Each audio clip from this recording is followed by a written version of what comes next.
Hey guys, welcome back to Wuchang Fallen Feathers. This is part 27, and if you remember from the last video, we have given the NPC Yangzi the chisel that he wanted, so that means we're going straight into end game from here. So we won't be doing anything except collecting what we need to get to the end boss. When we reload the save before we gave Yangzi the chisel, then when we come back through here, we'll fully explore the area, but we don't need to do any of that for now because we're just going for the Jarful of Medicine ending. Here I'm just changing out some of my pendants. We will have to take out a couple of enemies along the way, so I don't need the ones that I had equipped for the boss. You can also change out your gear if you like. There is a lot of corruption in this area, so you may want to choose gear that is well suited for corruption mitigation. But really, that really doesn't matter all that much. We're not going to spend a lot of time in here, as little as possible. So get yourself together however you choose to proceed, and we are going to head, if you turn around from the shrine and go to the left just a little bit, there is a cave. You'll want to go into this cave. You may want to turn on your light as well. Go down the steps and you see there's this red liquid that's everywhere. A lot of the time it is corruption, so beware of that. You're gonna have a lot of these bone enemies. They're pretty easy. Some of them are magic wielders. We're gonna see some enemies that we've seen before, but we're gonna have a few enemies that we've never seen. There's this one enemy that's like, I don't know, it kind of reminds me of the Dwemer from Skyrim, almost. When you come around this tree, you'll see that Xuanyangzi is sitting there, but we're not going to talk to him right now. We're going to save that for the other endings. For now, you want to just get on this elevator, and I know it doesn't look much like an elevator, but it seems to be an elevator made out of biological mass and bones, so pretty gross. When you get off the elevator, you can send it back up if you like, so that if you die and you spawn back at the shrine up there, the elevator will already be up. Otherwise, you'll have to call it and wait for it to come up to meet you. Go straight, and we want to go sort of to the left, not in that alcove, but we want to stick to the left side of this area. There should be a white tree right in the middle, and that's our center point for this area. So to the left of the white tree, try not to get too corrupted crossing over. You can see these guys here. Don't they kind of remind you of Dwemer in a way? Maybe because they're made out of metal. I don't know. I just ran right past all of them to come up here, and we want to interact with this yellow sort of totem. You're going to see these things everywhere, and they will either call elevators to us, they will deactivate enemies that shoot lasers, or they will do what you just saw and call up stones from the ground to create pathways. So you're going to be seeing a lot of those. Let's head over the stones that it called up, and that brings us to the top part of this white tree. And we also got a Solbird shard left for interacting with that. When you get to the tree, you can come here and grab this avian tear and also a lustrous red feather. That's going to give us the final upgrade that we need for our weapon. And the avian tear has, I think it has 100,000 red mercury. So that's going to be useful. We're going to use up everything we possibly can before we go into the fight at the end. So we'll definitely be using that. Because none of this is permanent anyway, we'll be reloading a save as soon as we're done. So come down the white bridge that surrounds the tree. And we're going to make our way straight from there. And then turn to the right a little. Come over here where that big bird guy is shooting air at you. Go into the area behind him. Climb up these stairs. There'll be another big bird guy and another Dwemer guy. Just ignore them if you can. If it's possible. Try and just get past them. And cross this little bridge here. See this guy here? He shoots magic, so you might want to be careful.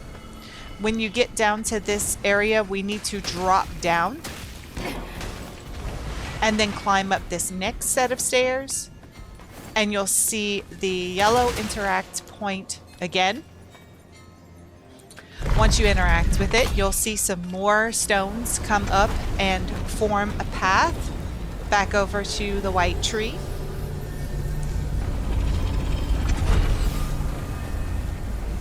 Makes the statues move and gives a gold laser around the room. And you get the Solbird shard right. And those are the only items that we need to get into the end game. So you could very easily get to the end boss and never know that there were other things that you could possibly do, I guess. Anyway, I just came over here to kind of hide behind this white tree to maybe de-aggro those enemies that were shooting at me. If you break their line of sight for an extended period of time, they'll go away, and usually you can tell when they de-aggro because your little meter in the bottom left corner will disappear. So just be careful. You don't want to fall off and injure yourself. Okay, it looks like they have de-aggroed now. So we can head down. And here I'm trying to get an idea of where I came from. And it looks like to the right is where we came from. So we need to go this way. Over toward where the lasers moved. You can ignore everything here. Just run past all the enemies. Most of them are fighting amongst themselves anyway, so they don't really pay a lot of attention to you.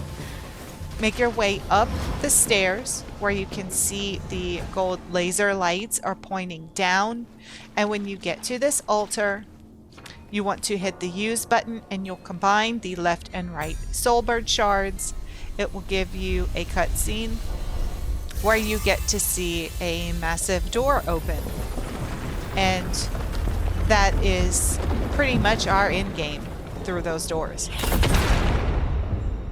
Now, I find this area to be very confusing. I don't know how you guys are going to feel about it, but this was by far the most confusing area in the entire game for me. I'm going to try my best to walk you through it. But I'm just warning you. I found it incredibly confusing. This area isn't too bad. It's the other areas that we haven't explored yet that are very, very confusing. So make your way across this stone bridge over to the giant double doors that opened up. There is nothing to pick up around here, and there are no enemies on this side. So don't worry about any of that. Just go straight through the doors. Now, once you get in here, there'll be a long cave, and you'll hear your sister talking. You may want to put your lamp on, because it does get pretty dark. And you can see that I am still holding my two-handed sword at this moment, but if you wanted to, you can equip a one-handed sword if you like. And allow your feathering to build up. We're going to be at the shrine for a long time doing boss prep, so I'll have plenty of time to build up feathering, but you can do that if you want to. When you get to the end of the tunnel, you'll see that we've entered the Forbidden Lands. It's the area with the red grass and the white flowers, and there's only one way that you can go. It is what looks to be some sort of a vine or a root bridge. just cross over the bridge. You'll cross over 2 of these in order to get to the main island. And in the background, you can see there's some sort of a white orb that's made out of feathers or leaves or something. I'm not exactly sure what it is. When you get to the bridge, you'll see that there are several of those winged bird enemies just hanging out here. It looks like they're praying. And they will not get aggroed by you running by them. They don't seem to care. It's probably a really good farming area. However, I have not attempted that. I don't particularly care for those enemies. So I just left them be, and it seems like there's probably 4. It looks like there are 3 on the bottom level, and then 1 up here on the curve going upward. And when you get to the top, you'll see a white tree with a shrine in front of it. That's going to be shrine number 46. And yes, I am counting the shrine that did not appear from me after the Bomegas fight. So even this, it's not my 46th shrine, but it is the 46th shrine. So once you activate it, the first thing we're going to do is go in and fully upgrade our weapon. So go and find your final spot for a strong blade upgrade. And when you input that lustrous feather, you'll get the Wielder of Power trophy. And we are going to be totally getting rid of all of this by the end, but you know, it's fine. We got that trophy. It's another one underneath our belt. Now, I am going to spend quite a long time prepping for this boss, because this boss has a very exploitable weak spot, let's say. And I fought him so many times, and I tried so many different ways of exploiting him, and it really seemed like he just did not have one until I found that I could use this one particular spell. So, since we're going to be reloading a save, it is perfectly fine to go in and use all of your red mercury. Use as much as you can to get as much essence as you possibly can. And we want to focus very, very heavily on magic. So it doesn't matter. You're going to get all of this back after the end of this, because then we're going to come back and get the final 2 endings of the game, which they're both good endings, but I think the final one that we get may be the good, true ending. I'm not sure. I'd like to think so anyway, because I think the final ending that we get is the best ending for Wuchang. So, here I'm doing some math in my head. That's why I'm just sitting on this page. I'm trying to figure out how many more I need to get another essence. And I'll explain a little bit more about everything once we get back into the impetus, because there's going to be a whole lot going on. Essentially, what we are going to end up doing is completely resetting our skill tree except for this area where the magic is. I do believe that first I'm going to go over to the left and I'm going to take a look at everything that I do have in this portion of the skill tree. So you can see here, if you know these little hands that you see up here, you may or may not need some of these, but what you really want to focus on is getting as much magic attack power as possible. You want to make sure that you have Skyborn Resilience. That one is important because it helps to stop the enemy from interrupting when you cast a spell. So that one for sure you want to have. We'll get the final temperance slot later when we get into the next video, when we start doing the good endings. But for now, we're not able to unlock that just yet. We need a certain chisel for it, and it's all the way to the left of this magic portion of the skill tree. Feathering is important too, but magic is more important. So we're going to come right here and we're going to collect all of our red mercury essence back from the longsword, because we're not going to be using any weapons. We're going to have a weapon, but we're not going to use it. So I have 59 mercury essence just from recalling everything from the longsword. And what you want to do is come in here and completely upgrade every magic that you possibly can. So a bunch of these magics will have 5 little circles around them. You want to do as many of them as you can. And then with what you have left, go into one-handed. There are magics here right in the beginning. One of them gives you 5 magic. Continue on and you'll see there are magics here, and a lot of them have extra. You definitely want to get the big ones that give you 5.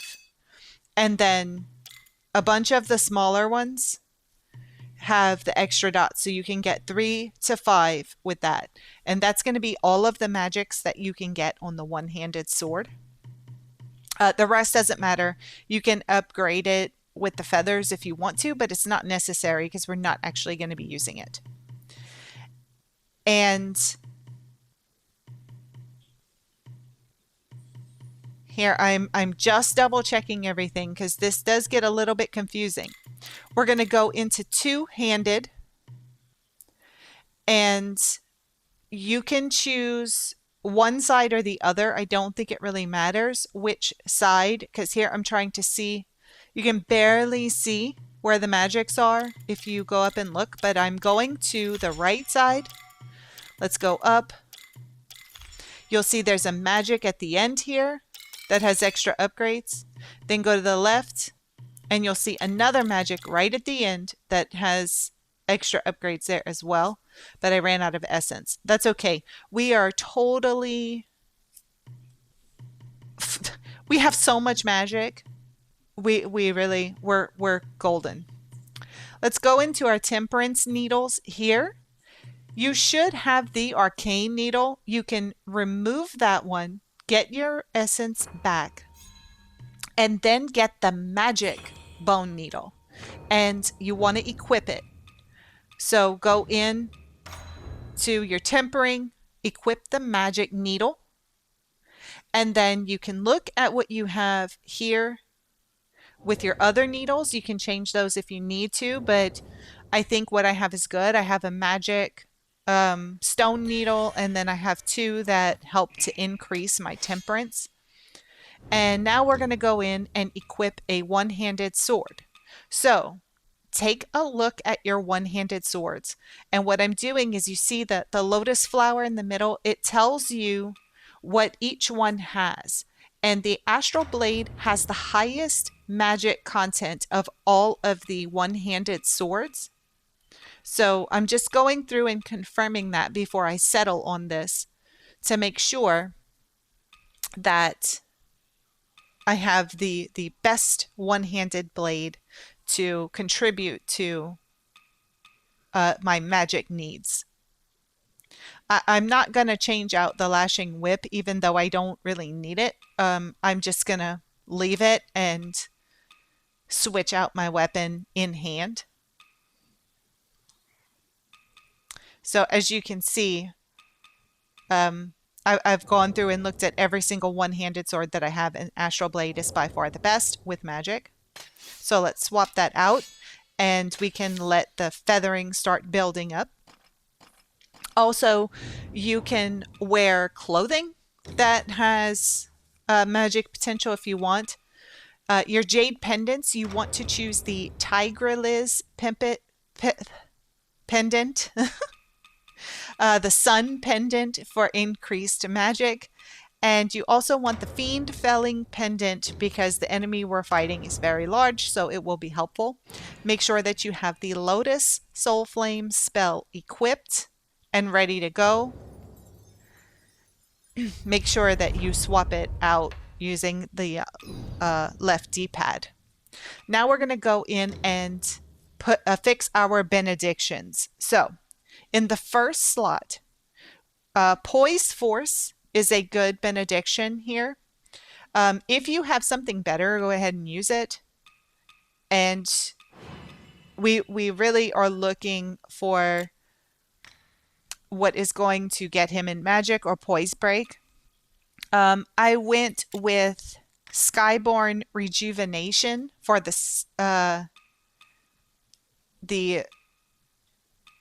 third one. Or no, I went with Burning Ignition. Oh, I see. I did Skyborn Rejuvenation in the final battle later. So for this one, I just chose Burning Ignition because I didn't have anything better. And then Skyborn Magic for the third.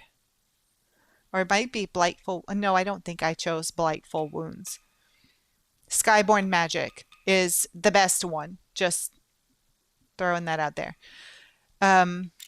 Anything that can help with affecting the poise break and anything that helps with magic is good to use. I feel like we got way more benedictions than this. I don't know. It could just be me. When you get into New Game Plus and you go back and find the same benedictions over, it's actually an enhanced version of the one you've already gotten. So there's that. Anyway, you don't need to do anything with your longsword or whatever weapon you're using. Just make sure that you're focusing on that one-handed sword. With all of that done, I didn't change my gear, but I am going to change my gear in the final battle later. I did stop and pick up that damaged token, but I didn't really need to. We're going to be reloading this anyway, and I'm not even sure what it's for, to be quite honest, because this is the final boss, so I don't even know what you would do with it. I guess maybe after the fight you could teleport somewhere, but I didn't. It wasn't that important and wasn't required for a trophy. So when you're ready, after you have everything set up, last thing you want to do here is equip the plumed branch in your inventory, because that gives you an automatic 5 stacks of Skyborn Might when you consume it, and we're going to need that to get rid of this guy really fast. So what you're going to do is once you get in, you want to get in close to him, use the spell Soul Flame, and then as soon as you're done, eat a plumed branch so that you can get one off again, and that should kill him. It should be that fast. So you can see I tempered my weapon before I opened the door. Then the black smoke sucks you in, and you're pulled into the boss arena with this giant flying dragon kind of guy. Once he drops down, you want to do Soul Flame, and look at that status bar. That is insane. Here I did go ahead and do that backstab, but I didn't even need to. Now I'm doing another Soul Flame. I ate my plume branch, did another Soul Flame. You get the Feathery Ambition Xuanyangzi trophy, and he is cooked. He did get a little bit. He got a little bit of hit on me. Yeah, that was literally the fastest boss fight I've ever fought in my entire life. Once you're done, you can head on over to the shrine that is by this door with what looks like a chicken foot, a red chicken foot on it. This should be shrine number 47.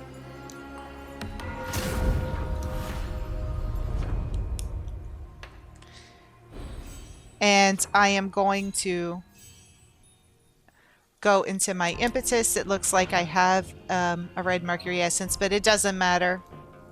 we're going into the final scene anyway, so it really doesn't matter.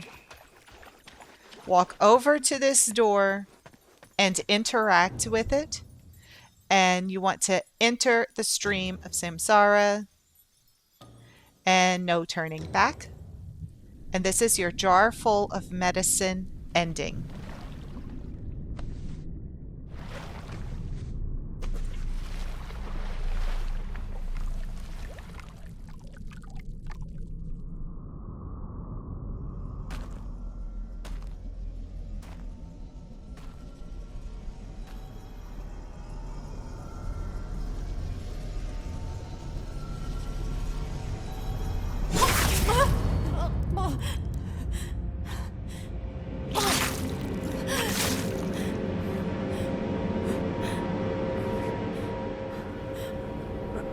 As you can see, Yangzi stabbed us in the back before we could open the door. We get the Jarful of Medicine trophy, and then we wake up in an unknown place, possibly the Reverend Temple.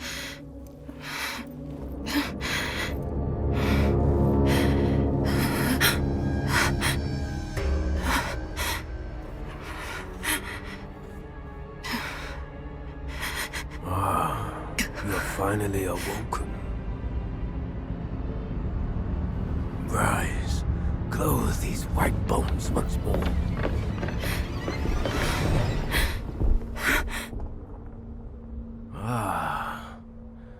You are awake at last. You know me. Indeed. Time has passed, yet our paths intertwine once more. You can take from that ending what you will, but I think Yangzi was a little less than honest with us from the beginning. And with that, we are going to reload our save. Let's get back into it, and it's going to feel like you're journeying really far back, but it's actually not. So once you reload that save, you're going to find yourself back at shrine number 45.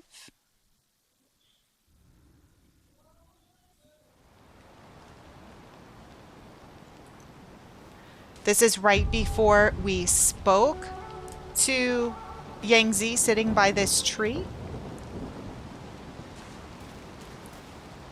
This time we're going to go over and talk to him, and we are going to remain silent. We are not going to give him the chisel. We obviously cannot trust him with it because he's a backstabbing liar. So we've learned from our mistakes, and this time remain silent. Then we're going to go back up and do all the same things that we did before. We're going to get rid of all the enemies in the cave area. Here I'm just checking to make sure that all my pendants are good. Because, you know, it did save all of that, but just to make sure. I'm skipping going through that whole area. All I'm going to show you at this point is collecting the Lost Remains number 9. We collected them the last time. I'm just showing you this to remind you that you do need to collect it again. So I'm not going to show you all of this fighting here. We're going to just pop back in at the shrine and get our boss prep done. So go into your impetus. Don't forget to use your Lost Remains, and you probably have a Forgotten Remembrance as well. So make sure to use those and then pop in whatever else you need. Don't forget that the bone needle that we're going to be using is the fire one. And we're going to have to change out our sword. We're not going to use the lashing whip, which I don't know what you're using. I'm just assuming that you're using what I've been using because the lashing whip is so good. But you're going to have to change that out for this one because the best weapon to use is the Flamebringer. So let's do that now. Let's equip the Flamebringer. And I'm also going to equip a one-handed sword just to build me up some feathering in the meantime. And I'm going to swap that out now to let that feathering build up. You also will want to check your needle. See here, we had the leech needle equipped. You want to make sure that you have the flame bone needle equipped before going into this, because leech does not work. It's not compatible with the Flamebringer. Choose whatever stone needles that you like. That's the smaller ones. Whichever ones that you want is fine. And you also will probably want to go into your benedictions here and choose anything that will enhance flames in your weapon. If you can't find anything that is specifically for flames, then just pick, you know, whatever you think will be the best for you. The poise force ones are good sometimes too. It helps to build up poise break, which can give you a nice free backstab attack. So I've got burning ignition as my second one, and looks like I've got the combo ignition. I can't really see it. The text is extremely small, but I'm sure you can see it and read it much better than I can. So you can see we built up quite a bit of feathering there. Getting myself ready to go. I'm swapping out my spell here. And I'm going to speed up this. You want to make sure you have that Dracolich pendant, because this boss does yell really loud and it can stun you. And I think I picked the Fiend Felling pendant, and then the Bird pendant increases your magic attack. You can choose whatever pendants that you like, but Fiend Felling is really good for the larger enemies, and we definitely need the Dracolich pendant to not get stunned by the scream. So once you're completely ready, make your way through the cave, and we're going to head back. So in the center, you'll go to the left, and you'll see a set of stairs going down, and we're going to run straight into our sister, the plain Warrioress. That is such a weird word to say, Warrioress. I think this may be the first time I've ever actually seen that. It's always just been warrior, whether it was a female or a male, in everything I've ever read or seen. So it's a little awkward. Anyway, once you get over here, make a pit stop to talk to her. We're close now. Just within our grasp. I should have known. You've been meddling with fate all along. Bringing Bayou back. We're almost there. This is what you've been after all along, isn't it? Now I'm just standing here for a second to get that final little feathering. I want it to turn gold so it's fully done. When you go through the door, you'll be entering the Reborn boss fight again. And if you remember, this one is not difficult at all. You want to temper your weapon as soon as you walk in and wait for him to come at you and dash when he lands and use that L1 button. Now, this may be a little more difficult in the second phase because we don't have Yangzi to help us. Last time we used the whistle to call him to help us, and we can't do that this time. So he only helps you if you give him the chisel. So you're relying on just yourself this time. But this phase isn't very difficult at all. Just try and make sure that you don't take too many hits and that you don't let your stamina run completely out. If you're in a pinch and you're pretty close to getting him to a burning state, you can use your fire spell.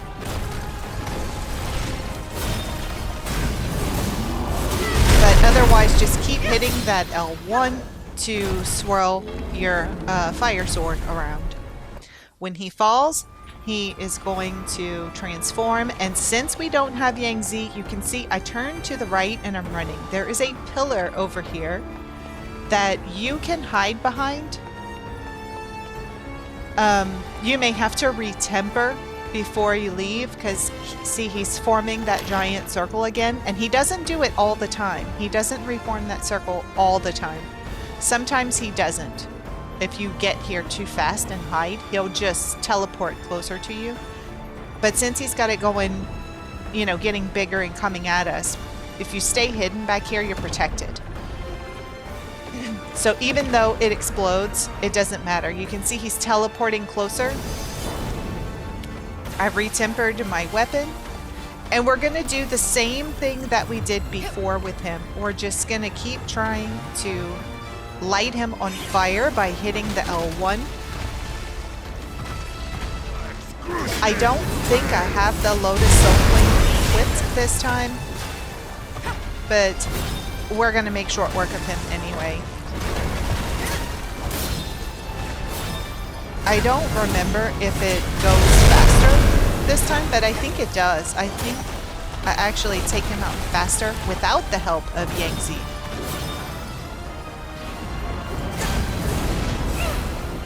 Sometimes he will do that. You'll get into a nice little groove and then he teleports away. It's super annoying. Man, it takes off huge chunks of health when you can get him to the burning state. And he's done. Pretty much, you just have to avoid his swipes. If you stick close to him, he's not going to do far away attacks, so you just have to avoid his swipes with his sword. So he's actually pretty easy. He's a lot easier than some of the others that we have fought. You just have to have the right tools, I guess. And here we go again with the true dragon's blood back.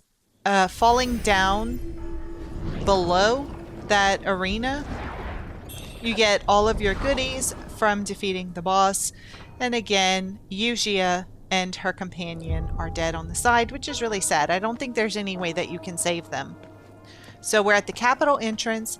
You can walk up and speak to Yangzi. And I think his dialogue is a little bit different this time, but I'm not exactly sure. Right next to him, you'll find shrine number 45. So again, we have to activate everything again. Even though we did it in the last video, we have to do it all again now. Here, I do have little upgrading I can do in my impetus, but essentially, all I really need to do is enter the dream again, because I want to replenish everything that I used in that boss fight. So once you enter the dream, we will pick up from here on part 28. So thank you all so much for watching. Please remember to hit like and subscribe, and I can't wait to see everyone back in the next one. Until then, Khajiit always has wares.